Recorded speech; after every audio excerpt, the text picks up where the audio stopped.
Next, we're going to go to Max Lugavere. Lugavere, yes. Lugavere, okay, sorry. Is a leading health and wellness advocate, filmmaker, and New York Times bestselling author of Genius Foods.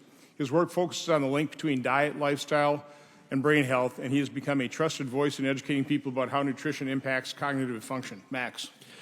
Thank you so much, ladies and gentlemen. Johnson, thank you for having me here today to speak on one of the most pressing public health issues of our time, nutrition. Our food environment is killing us, and it's doing so slowly over the course of decades. And if we don't change course, future generations will suffer even more.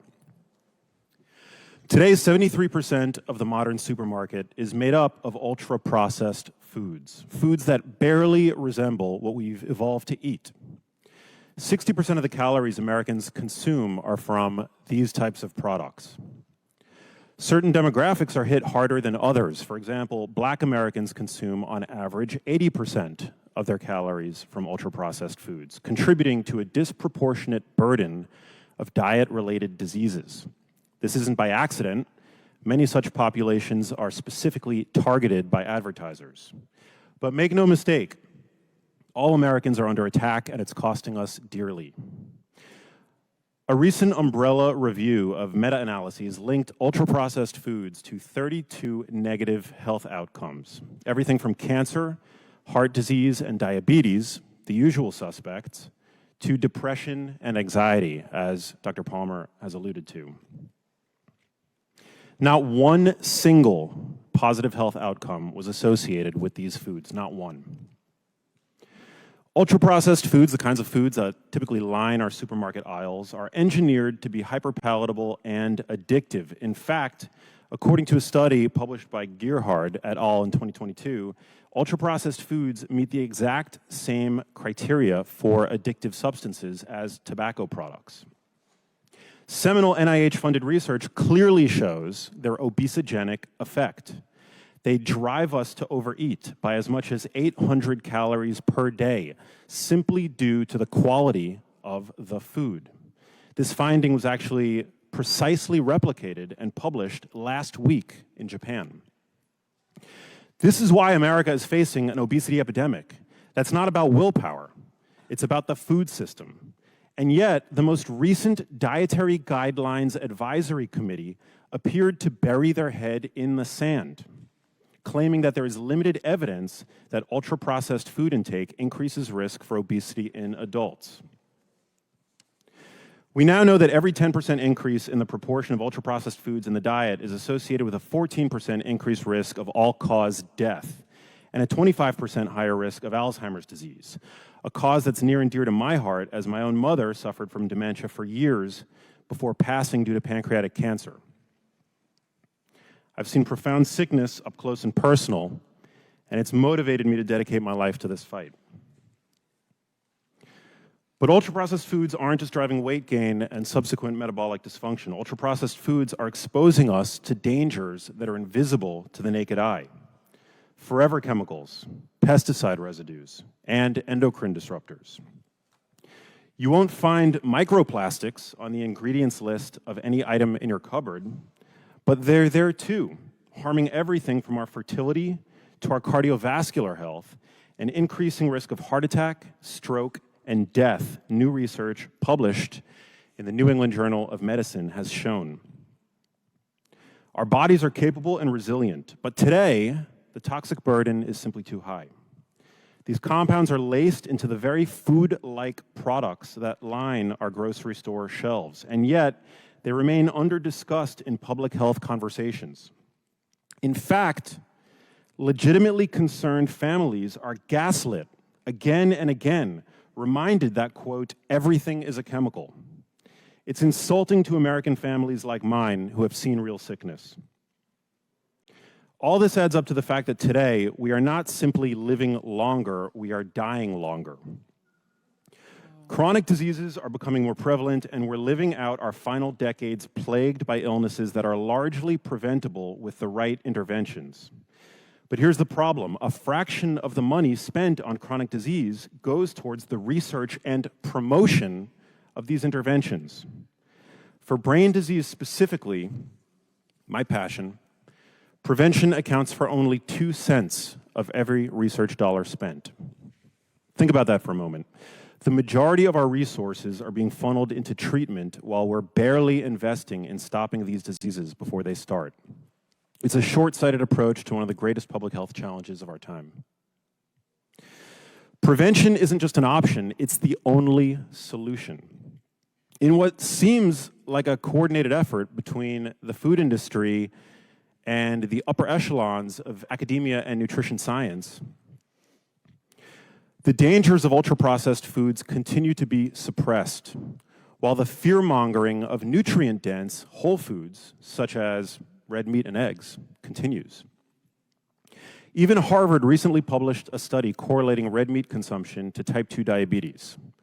No legitimate researcher believes that unprocessed red meat consumption, which has declined over past decades while type 2 diabetes rates soar, is causally related to type 2 diabetes. This misinformation campaign is one of the greatest public health scandals of our time. If we don't change the narrative, we're going to continue to see an escalation in chronic diseases like Alzheimer's, Parkinson's, and metabolic disorders that are crippling our healthcare system. We need to shift the paradigm from treatment to prevention.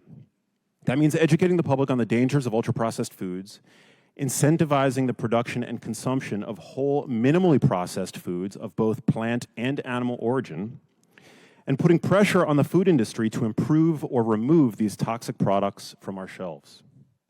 And let's invest in the promotion of evidence-based diet and lifestyle interventions for chronic diseases, because, as we've learned, genetics play only a small role. What we eat matters. If we act now, we can avert the collapse of our healthcare system under the weight of preventable diseases. But if we continue down this path, the cost will be staggering. And not just in terms of dollars, but in human lives.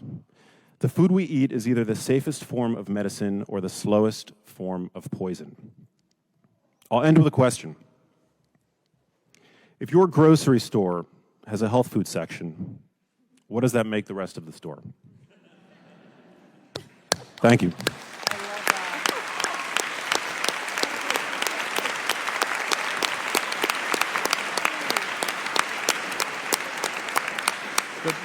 Good question, Max.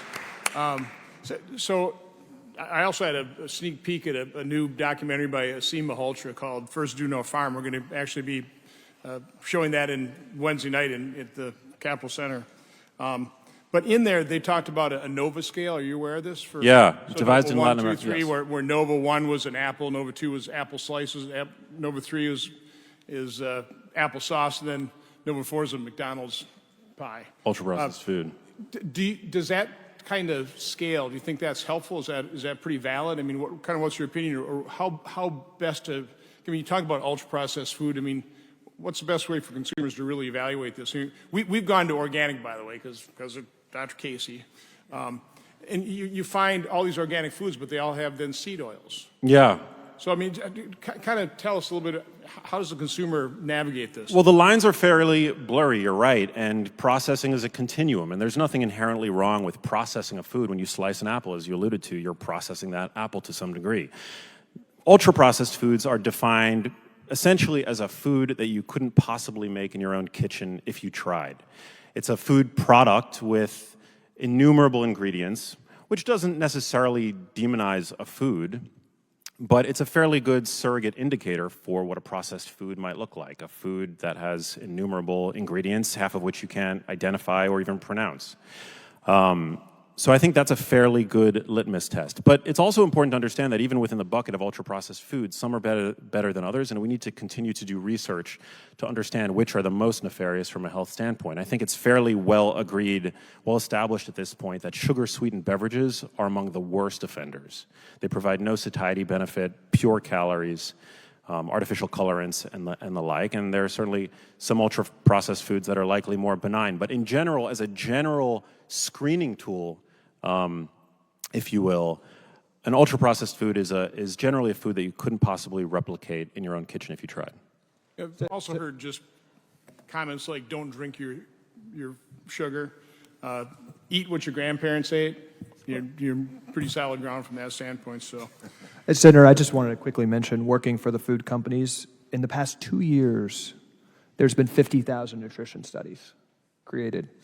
And I can tell you, nutrition research is ultra-processed food marketing documentation. You know, there's not a big lobby for the broccoli or regenerative beef. And I think we've been divorced from our common sense of these questions. We are the only animals that have chronic rates of obesity and metabolic dysfunction. We're born with an innate sense with whole food of what to eat. You can't overeat broccoli or steak. And I think the key thing with these, you know, I think the industry wants us to get into a debate about which ingredient's good, which ingredient's bad. These science experiments are designed to hijack our evolutionary biology. And I think we could replace all nutrition guidance with, you know, a deprioritization of ultra-processed food and be in a much, much better place. I would truly recommend firing almost every single nutrition advisor in the U.S. government and replacing it with very simple guidelines.